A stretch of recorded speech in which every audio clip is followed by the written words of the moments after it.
Aren't Asians all alike? Find the answer here. Tune in for stories from Asian American, Native Hawaiian, and Pacific Islanders. If you are a business professional and you want your company to be sustainable, or you merely just want to help build a kinder community, then stick around. My name is Jolene Jang from Seattle. In this episode, we're going to look at expressions of hate, specifically aimed at Asian American Buddhists, and then wrap it up with Little Things Mean a Lot, victories.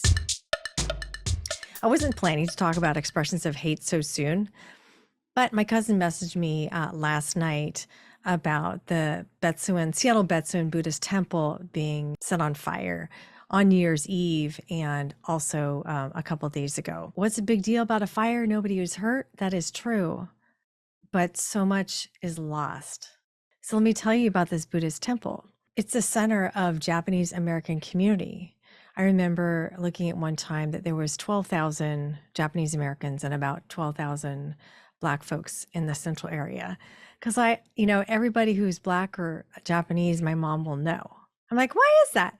If they're the same age, I'm like, why is that? Well, because of redlining. Redlining restricted non-white people and some white people, you have to be the right kind of white people, from living in particular areas.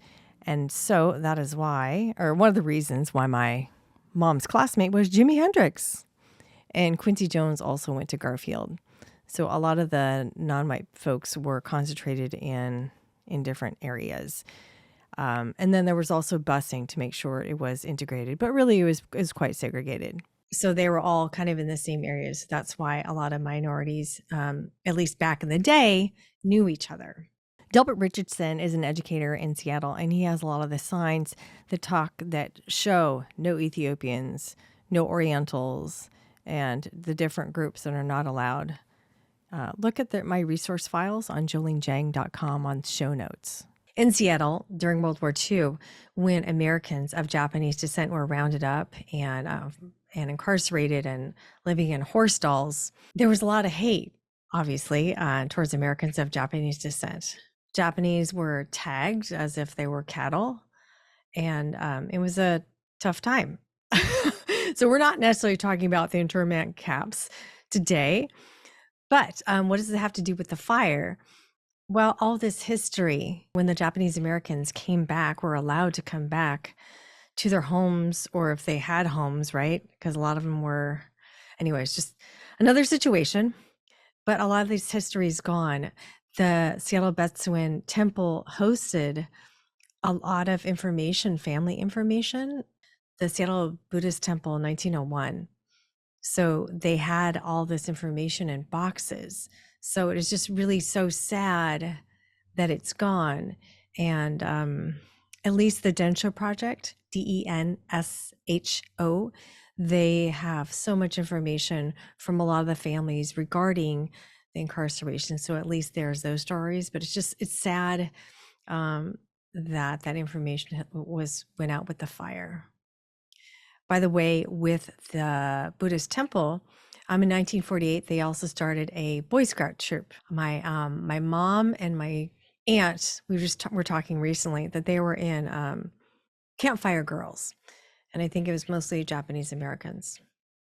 So this temple really is central to socializing and being accepted, because you were essentially just jailed, and then you try and just kind of slip back into the white community.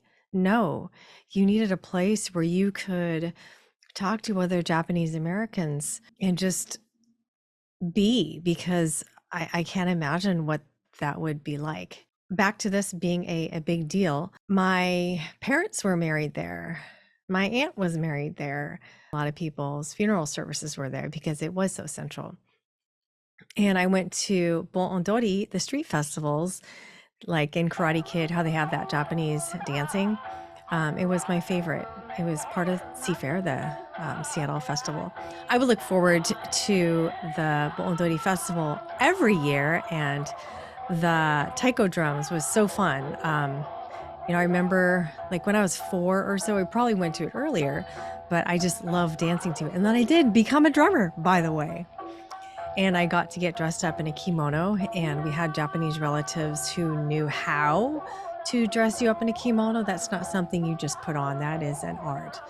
And you could be really uncomfortable in the hot sun, but it was a pleasure. And I got to wear makeup also. And as a teenager, I was so excited to share my culture with my teenage friends and to eat the food, eat kori, the snow cones with the beans in it, and have somen. And they used to have corn on the cob back then too. So it's just such a community, so sad that all that history is gone. And they also hosted Japanese basketball leagues as well. Again, when there's redlining, and also you're seen as an enemy, because after enduring, of course, there were signs that said no Japs. So having this community was crucial. So it's just sad. I wanted to let you know about this fire because it's not just a fire; it is a loss of history. And it's just so meaningful to so many people. And I'm not Buddhist. I don't belong to that church. And by the way, we had this conversation the other day too with my aunts and my folks. It's called Buddhist church, right? Because if you said temple to your friends when you're growing up, they're like, "Ooh, what's that? That's not right." So it was called Buddhist church for many people. So it's just, when I think about this, Asian Americans are the victims so many times of situations like this, and nothing happens.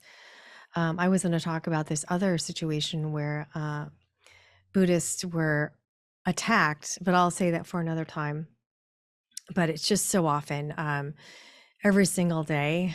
But I think by sharing with you, if you could hear some of these stories and understand there is discrimination out there, and there are things you can do.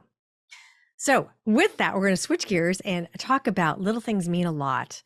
I just heard about this today, and there is a new Cambodian Asian bookstore. Listen to this story. It was on the Seattle channel, and it was produced by David Albright Media. We are in Seattle's Chinatown International District, and we are at Mum's Books. We are an Asian American bookstore.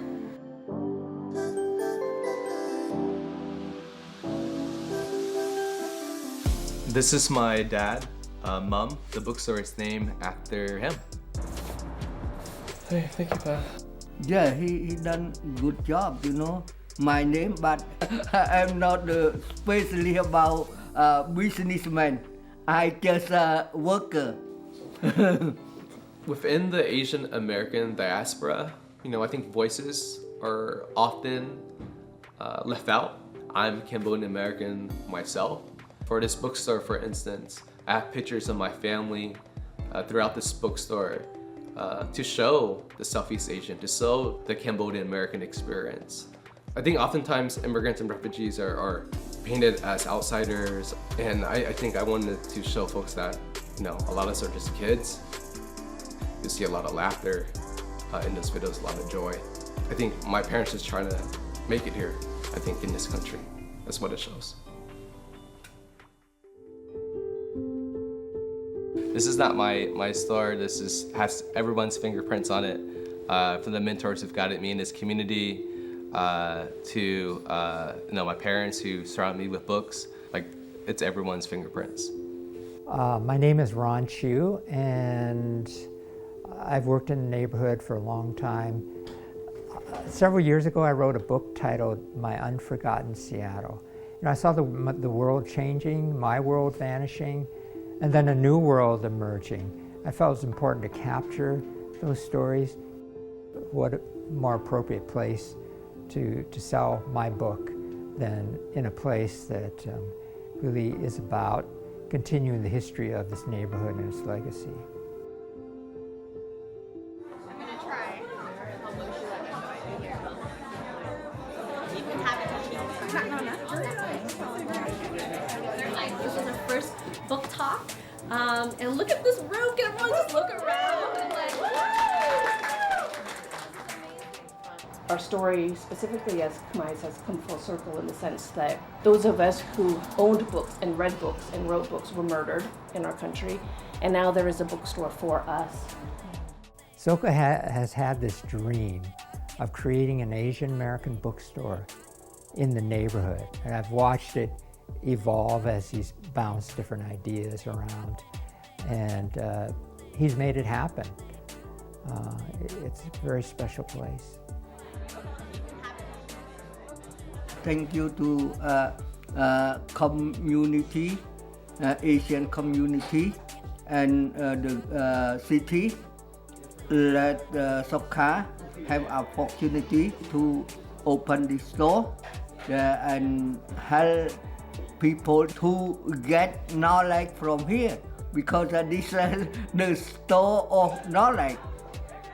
Thank you, my family. Thank you, my children. Thank you, everybody.